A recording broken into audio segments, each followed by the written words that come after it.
কালকে আমি একটা ভিডিওতে বলছিলাম যে আমরা হায়দ্রাবাদে গেছি লুম্বিনী পার্ক দেখার জন্য।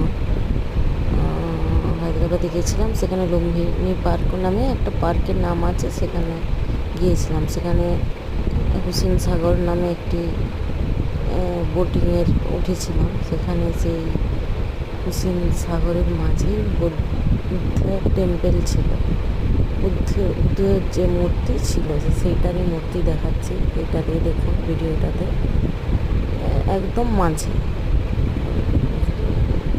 জলের মাঝে, আমরা এখানে পুকুর বলি সাধারণত, ওই পুকুরের মাঝে এই সাগর একটা বললো ওখানে যে শহরের যত ড্রেনের নোংরা জল, আবর্জনার জল, এই চান করার, বিভিন্ন হাত ধোয়া, রান্না করা, হায়দ্রাবাদের পুরো সিটির জল নাকি এখানে এসে হাজির হয়, তার উপরে এটা করেছে।